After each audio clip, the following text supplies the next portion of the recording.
Hey, my name is Sydney, and today we are talking about how I rate my books. Like most other book readers out there that I know of, I use a 5-star scale of how I rate all of my books. I kind of created this system for myself pretty early on, and it's worked really well for me over the years. I'm sure there's a lot of overlap between how everybody else rates their books, but this is personally, when I finish a book, here's how I decide what its ranking is. So as I go through and talk about each star rating and what it means to me, I will put titles of the books that I rated that star rating up on the screen, so you can let me know if you totally agree or disagree with any of my star ratings. But I just want to reiterate that rating is subjective to the person who's rating it. It's to my own experiences and what I like in books and versus what I don't like.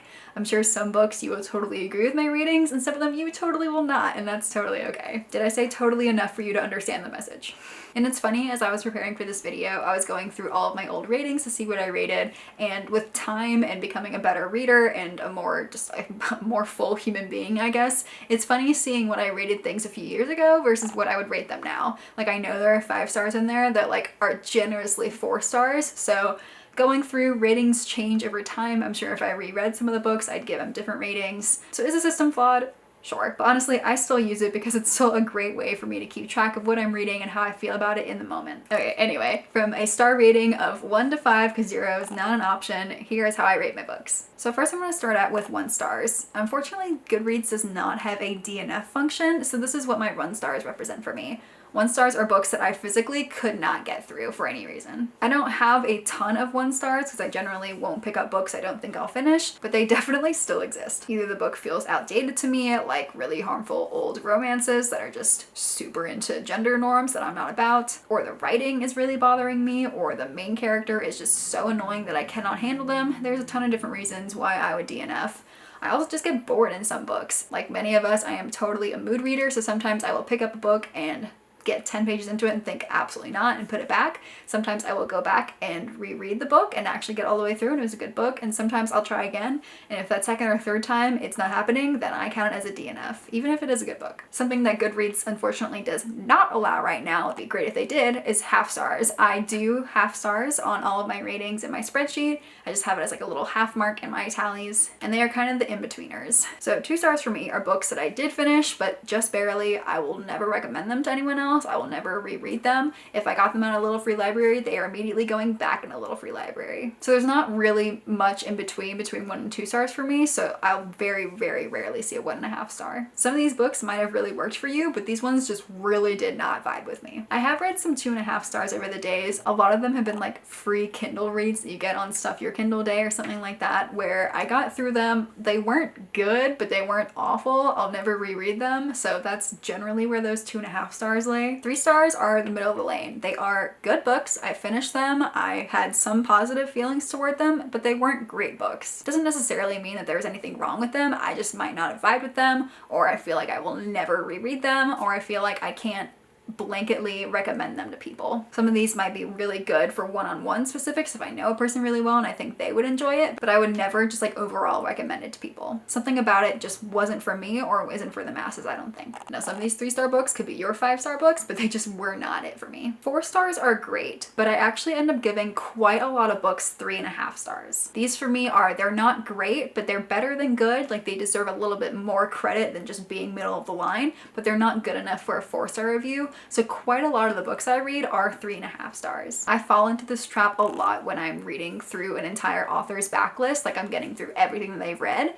For example, I've read almost everything that Ruby Dixon has ever written, and a lot of the books aren't great. They, to me, aren't worthy of that 4-star, but they're better than others, so I give them 3.5 stars. So I have quite a lot of books under this category. Now, 4 stars are where we get from good to great. These are books to me that are above average. And there are a lot of different reasons for this. They could just be super cool or really unique, something that I will think about forever and they really stand out to me. They could also just be books that I know I will reread in the future, whether because I just really like the vibes or if they really connected to me. I just know that I am keeping this book if I have it and I will be read again. They also can be books that I just feel really confident in recommending to the masses, like putting in like a favorite fantasies, like I will put them into there. Maybe they won't work for everyone, but they will work for quite a few people. Sometimes I'll rate books 5 stars in the moment, and then a few months later I'll be like, Actually, this is more of a 4 stars. Even though it gave me that 5-star feeling, it just didn't hold up to the test of time. 4.5 stars are books that are just so close to being perfect, but there's something holding me back. Either there's a scene or two that I just didn't like, or the whole book was great, but I just did not like how it ended. Something about these books makes it better than a 4-star. It's definitely better than great, but it's just not perfect. A lot of my 5 stars end up sliding into this category too. And lastly, 5 stars. These are my absolute top tier everything books. These are books that I have read multiple times or definitely intend to read multiple times. They are absolutely perfect. I would change not a word in them. They are so different to everything else that I read that they're basically in a category of their own. And more often than not, I have some kind of personal significance to it. Either I really see myself in the main characters, I really align with their journey that they're on, I really wish I lived in that world, or it has really great memories attested to it. One of my favorite examples of this is Percy Jackson. I have read that book so many times and I know I will read it dozens more in my lifetime. There are a lot of books when I finish it, I'm like, yeah, that was a 5-star, but again, it slides kind of down. So seeing which books can stand the 5-star test from past the 1-year mark, if they can do that, then they're probably a lifetime 5-star read. Something to note about my rating system is that it clearly defies genres. I read a lot of different kinds of genres. I read a lot of romance, I read a lot of fantasy, and then I have subgenres in that like romantic fantasy and historical romance. And obviously a historical romance does not really compare to a high fantasy book, like a whole series. So even though like I could give a historical romance 5 stars, this 5 stars is probably gonna feel a little different than a 5 stars epic fantasy trilogy. So really it's about how I feel, how I personally connect to the books, and how I think I can recommend them to others. So sometimes a 4-star romance read just is incomparable to a 4-star fantasy read, but they're still both 4 stars. So please let me know, is this how you rate your books? Do you rate them a little differently? Do you do half stars? And let me know if you agree with the ratings that I've given these books that I've shown you or not.